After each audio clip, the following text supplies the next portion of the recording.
Hello, hello, hello. FIFA World Cup 26 Global Showdown podcast coming at you with myself, Gary Stryker, and the Hooligan. Here we are, Hooligan, bashing through these groups, getting now to what is potentially a group of death, Group I. How are you? How are you feeling about this one? Very deathly. This is probably the nastiest collection of teams that you're going to see in this World Cup battle. Gigantic front runners. And one very, very dangerous dark horse. So you want to talk us through talk us through the countries, G? Yeah, of course. So, of course, we have last year's finalists and second place winners, and then the last tournament's previous number 2 runners-up, and then the previous tournament's winners, France, dangerous team. We will break down that squad. Then we have Senegal from West Africa, also a very dangerous team as well, who were in last tournament's World Cup. The last World Cup. Norway, first entrance since 1998 was the last time they qualified for a World Cup. Erling Haaland and co will be there. And then we also have Iraq, which is also an interesting angle given the political backdrop that's going on obviously currently in the world right now. And there is some questions over them. So it will be exciting to see who goes through, how these guys perform. And so let's get into it. Any thoughts here, Hooligan, on sort of how this group breaks down? Just vicious. Every match is going to be, really a knock, no holds barred, knockdown, drag out contest. You have to think that all three of the nations that were not Iraq were kind of bummed to see Iraq get in there because they are just known as being a very tenacious, scrappy, tricky team to play. On the international soccer stage, they're quite accomplished. I mean, they've made a number of World Cups. They've raised the Asian Cup, a handful of times. They're never really an easy team to play against, and they seem to somewhat relish their underdog status. While they were in Mexico competing in the playoffs, the interconference playoffs, to make in there, they're surprisingly strong showing of support for them. The Iraqi fans from wherever they were all congregated on Mexico, like descended down on Mexico and made it a real, like almost home effort for them. I would say that much like your lauded Iranian diaspora, which will show up for the Iranian squad inside Group D, I would say that there's going to be an equally loud and impressive showing for the Iraqi team as well. Yeah, no, it's definitely going to be exciting. These fans will definitely be loud and be very present and make you aware that Iraq are playing, which will be fun to see. Yeah. And as for the other three, Gary, I got to tell you, it's all just going to come down to match day. It's going to come down to how they do on match day. And realistically, France should be the guaranteed advance. If you're going to talk about like who's absolutely going to make it, probably going to be France. They have the strongest, they've probably got the strongest team on paper, but that doesn't always work, right? We've seen lots of strong teams not be able to pull it together. And so we'll have to wait and see. Indeed. Yeah. No, we'll have to wait and see.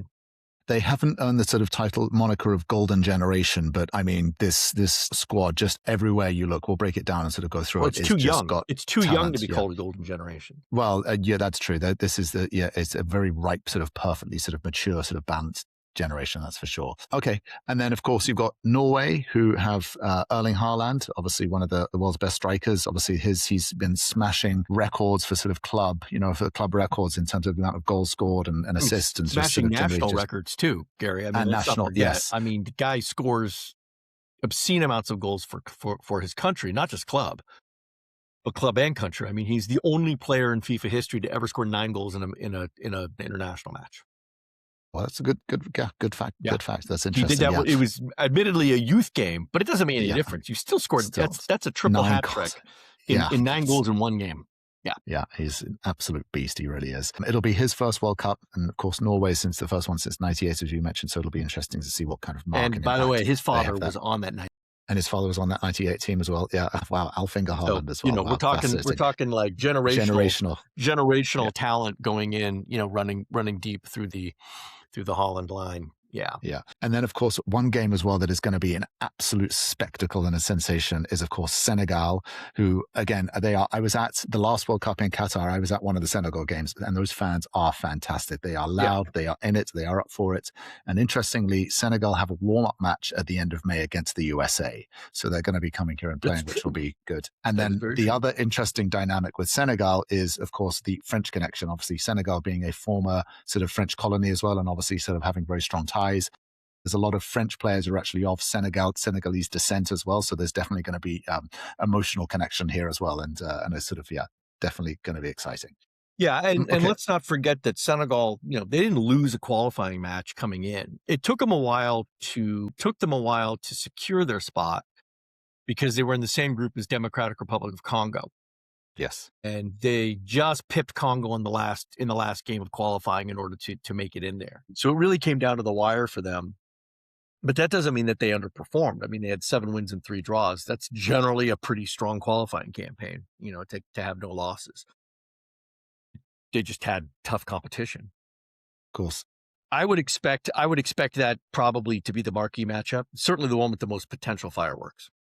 Yeah, definitely. Yeah. It's also worth calling out as well, which is a little bit of confusion, that they were African Cup of Nations champions and then had it taken away from them because of some sort of on-field, off-field antics as well, and it was sort of later rescinded, which got a little bit confusing. But they did, their crown was taken away via arbitration. Let's be fair. They won the match. Yeah, it did. And nobody has changed that. They still won the match, yet their title was removed, as I said.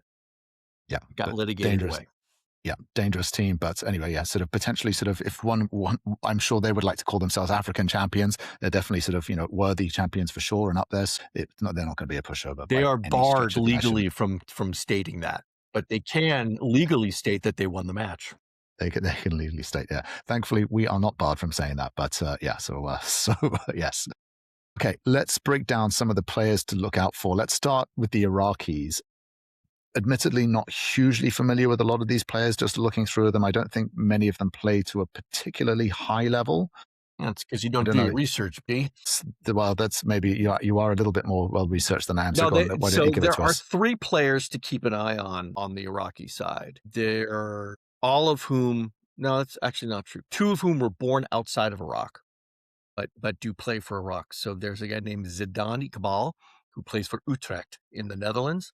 He was born in Manchester and actually went to and was in the Manchester Academy. Wow. Okay. And so he is an academy grad out of Manchester. It applies his trade out in Utrecht, but he's only 22 years old.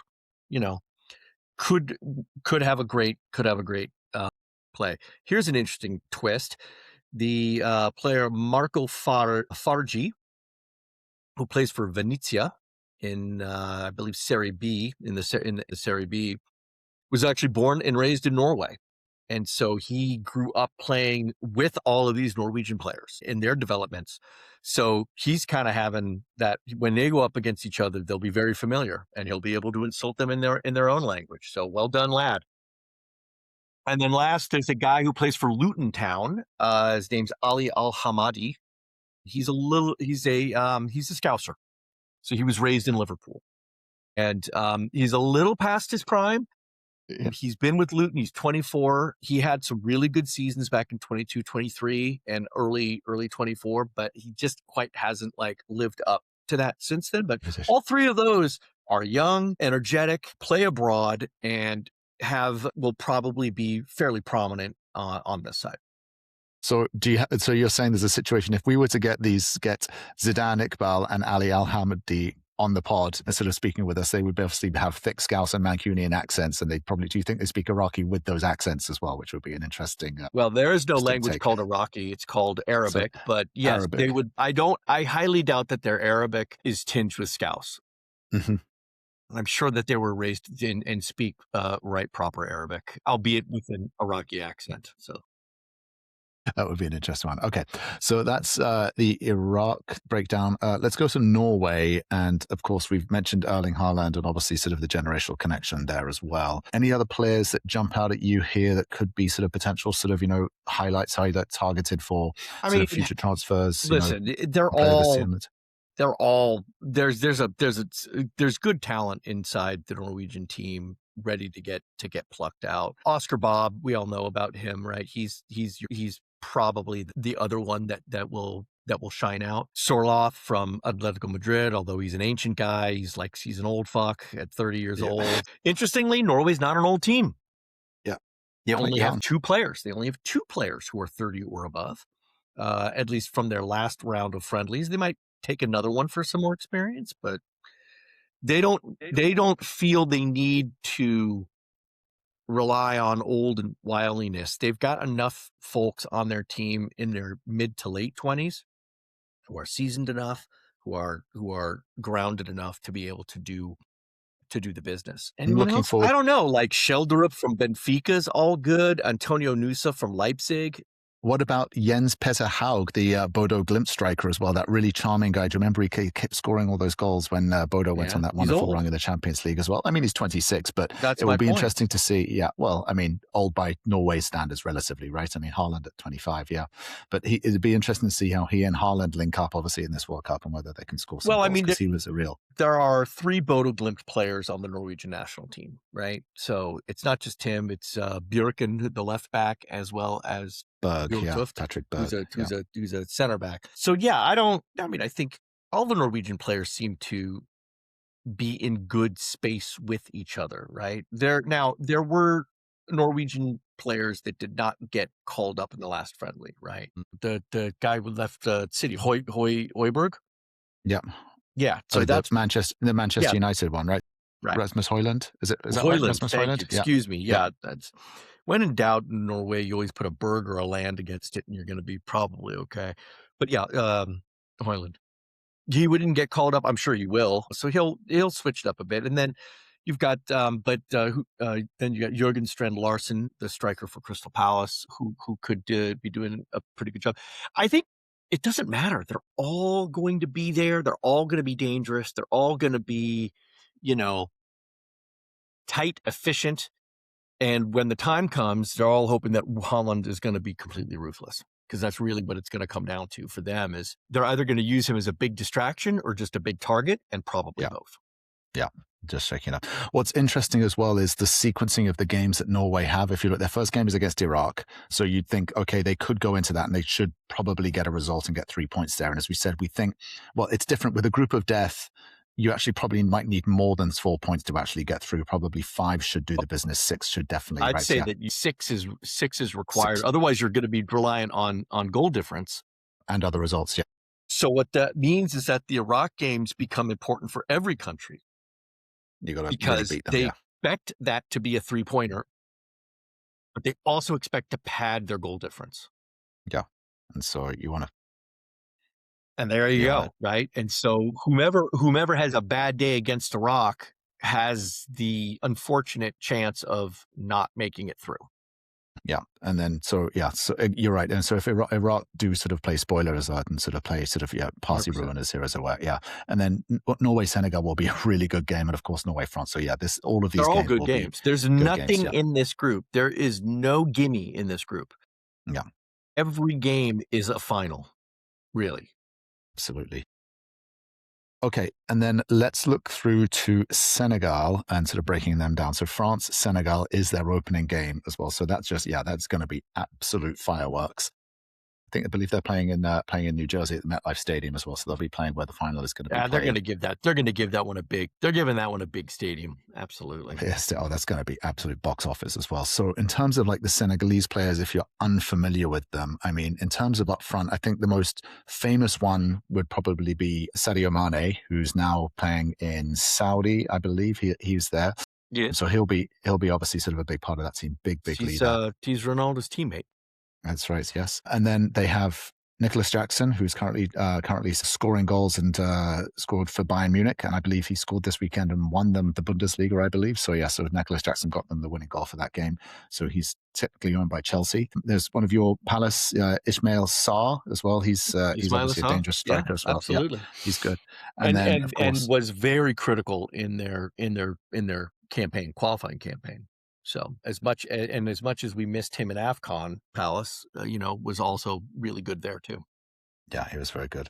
And then even in sort of like just looking through their goalkeepers, they have, of course, Edouard Mendy as well, former Chelsea, and now Al Ali goalkeeper as well. He's sort of obviously a pretty reliable shot stopper as well. So if Mhm. you look through this team, there is, and again, as you say, no real young players here, all quite No. experienced. I think the only young player is that Ibrahim Mbaye from PSG, the right winger. He's 18 Yeah, years of age, and but I Malik don't. Diouf, who plays for West Ham United, right? And then another Mendy, who, Antoine Mendy plays for Nice. And you're forgetting one of your own, Chelsea's Mamadou Sarr, right? As well Well, as he center doesn't. back. Yeah, hasn't really played much for No, he Chelsea, and hasn't, but although he yeah, gets call-ups for the national yeah, team, and so he's yeah. there, right? There are some older players, but I'd say that at least based on previous rosterings, they have probably more youth than other countries, significantly. In fact, it's a fairly young group if you average out all the ages across the board. Group I is a fairly youthful one. Interesting, yeah. And of course, so Senegal sequencing, they play France first, which will be a tough one, and then Norway. So they've got two really tough games, and then the proverbial easier one against Iraq obviously will be their third game, but they may have been knocked out potentially by then. So yeah, That's they really do certainly have to. possible. That is Yeah, certainly possible. so they will need to get a result against France at the very least. Like a draw would be an incredible result for them, and then they can go into Norway thinking they can get another point, and then maybe beat Iraq and try and get through. Okay, and then moving on to what I believe are the tournament favorites. I think if anyone has to win Yeah, this I think tournament, I'd agree with you on that. you'd have to beat France if you're going to win this tournament as well. Spain will probably be their closest competitors. I mean, you've got, just looking through, obviously megastar Kylian Mbappe, now 27 years of age. This will be his third World Cup, and every World Cup he's appeared in, he's played in the final and scored. If you recall, was possibly the greatest game ever was the last World Cup final, where he That scored was a pretty hat trick. remarkable. And whilst that was an Absolutely. Yeah. incredible one, but just the scary thing for me is just looking at France's forward line, right? Unfortunately, they lost Hugo Ekitike recently Yeah. to an Achilles It's a big tendon, loss. which is It's a big tough. loss. Yeah. But look at this. I mean, France's front line, you've got Mbappe, Mhm. Ousmane Dembele, who's current Ballon d'Or winner, Desiree Doué, young French superstar. He is electric. He is fast. He is big. He is strong. And then you've got Doué, and then you've got Kolo Maine as well. I mean, I don't think he even makes it if Mouani makes it. They've got Marcus Thuram, who plays for Inter. Yeah, I don't know if And then, Colomwani ever touches grass. I mean, yeah, it doesn't. with the skill that they've got up in here, he Yeah. might not. And then, yeah. And so Doué, and then they've also got Barcola as well, who plays for PSG as well. He's obviously Yeah, sort of he's a very candidate. exciting winger. Yeah, he's a candidate. He They've didn't got get the last call up, but that may yeah, have I been think that may have been because of a knock or something else, right? injury So, related. Yeah, I yeah, think, yeah. But the way he's playing for PSG as well, he's absolutely in the conversation. I mean, totally. it's amazing just the embarrassment of riches that Didier Deschamps has at his disposal And I mean, on a and front that's forward. not Yeah, even counting the wingers. yeah. Well, That's they're not going even to have to. counting the wingers like Michael Olise, Well, right? and And then there's Ryan got Cherky, who's a Chucky. defender winger, and then, it's Yeah, like, come on.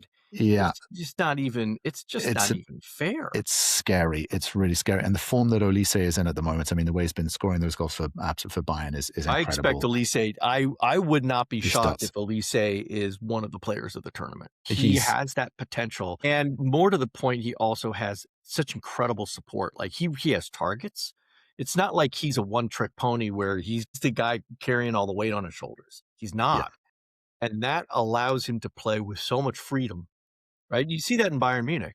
He's not the star. He's not like it was like his days at Crystal Palace where everybody was relying on him to it do was on something him. incredible. Yeah, No, that's all on Harry yeah, Kane. So what does yeah. he get to do? Whatever the hell he wants. Just Wants to drive to shoot the and corner cross. in the last 10 Yeah, seconds of the game? Hell no. no, I'm go gonna make a score. cut, drive in, and score. Thanks. Exactly, Yeah, exactly. Yeah. no, what a great position to be in. Yeah, no, it's Crazy. it's wonderful. And then, of course, in central midfield, you've got Camavinga and Chouameni, who know each other from Real Madrid. Not to mention N'Golo Kante as well, famous, again, N'Golo Kante. And then they've got Zaire Emery, Rabiot. It's an embarrassment. We haven't even spoken about the defenders of the goalkeepers as well. So No, it's you scary. don't It have to really say is anything. scary. They're if not the favorite, odds on top 5, if not top 2 to win. Yeah, I mean, Right. A as I lot say, of it's also going to depend on the pathing and the bracketing that goes on afterwards and who they have to go up against. But yeah. it would be surprising to not see France at least in the semifinal.